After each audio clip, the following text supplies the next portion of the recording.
stay there. And then, so I don't test fate at all anymore.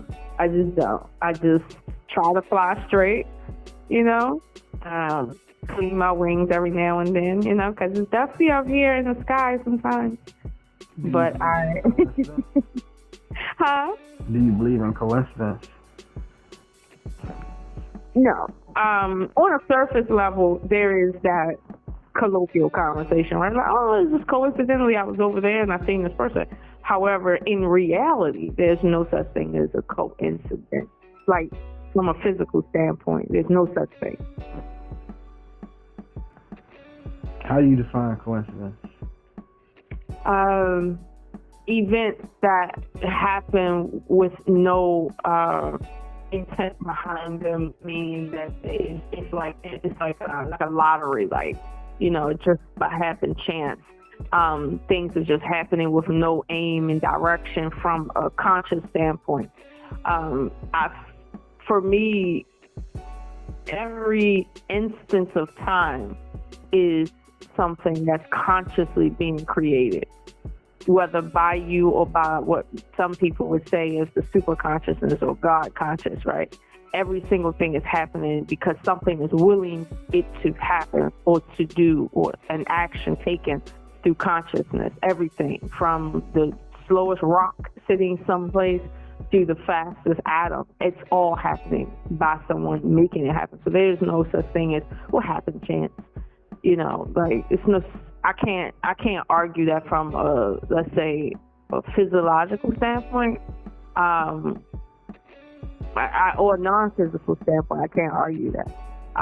You would think, for instance, in order for me and you to be in a relationship, hundreds of people had to come together at a specific time in order for this conversation to happen. Hundreds, if not thousands of people had to meet and go through life and then have a child at the exact moment for that child to do the same thing, all for this conversation right here to happen. It was all necessary. One break in any of that, and this conversation would have never happened that me and you are having.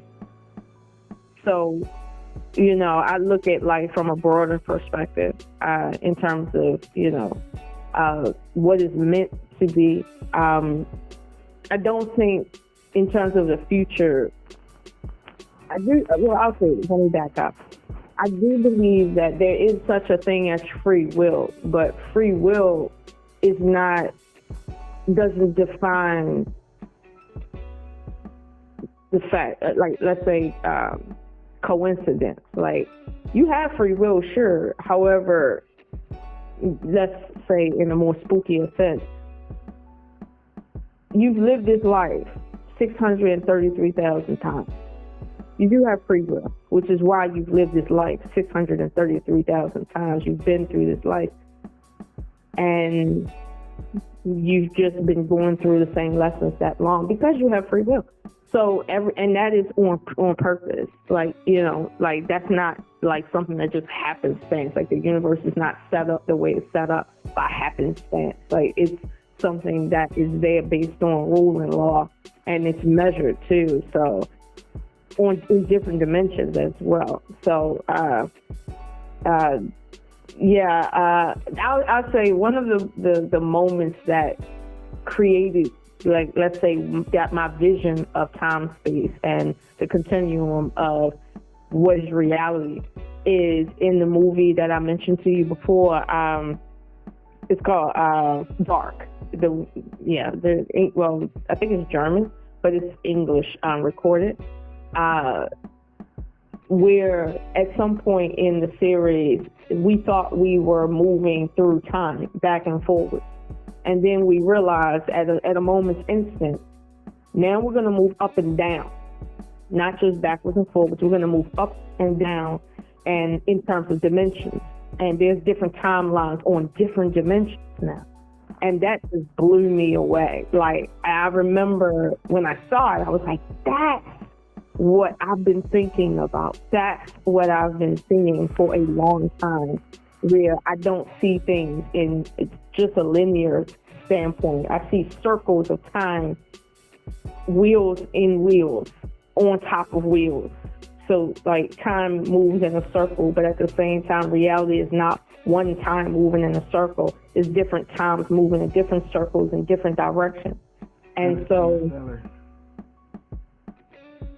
in a sense, yeah. Yeah, in a sense. But see, in that movie, it was like you had the God view of time, right? In terms of the linear line, you had a God view that can move up and down on a timeline. However,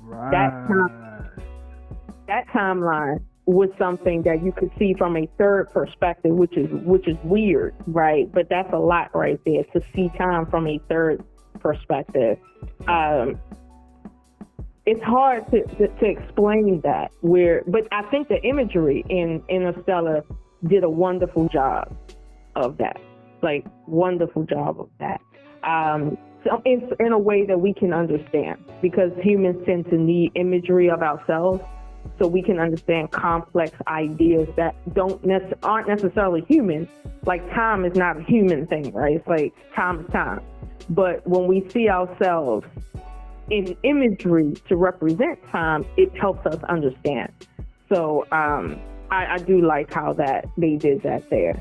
Yeah, particularly I like that. Yeah, like time within time within time. I like that. It was like a kaleidoscope almost, if that makes sense. Okay. Yeah.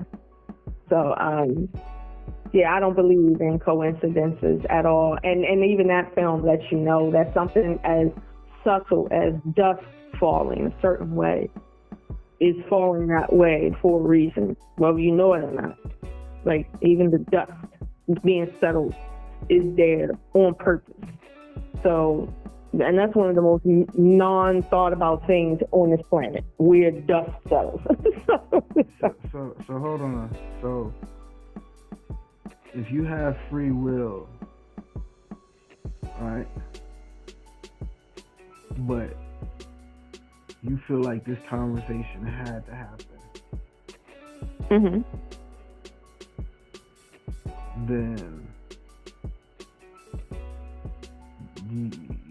you're contradicting free will by that. Because I see it like this, right?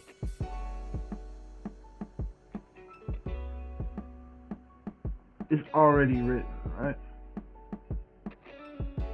It's nothing new under the sun. I don't think that was, metaphorical. So what I see is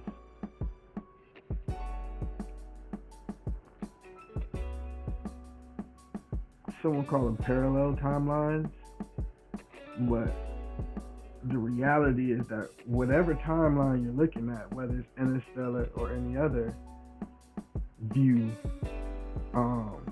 whether you can control it or you can't control it, or you can go back or go forward, or you're stuck where you're at. The idea is that,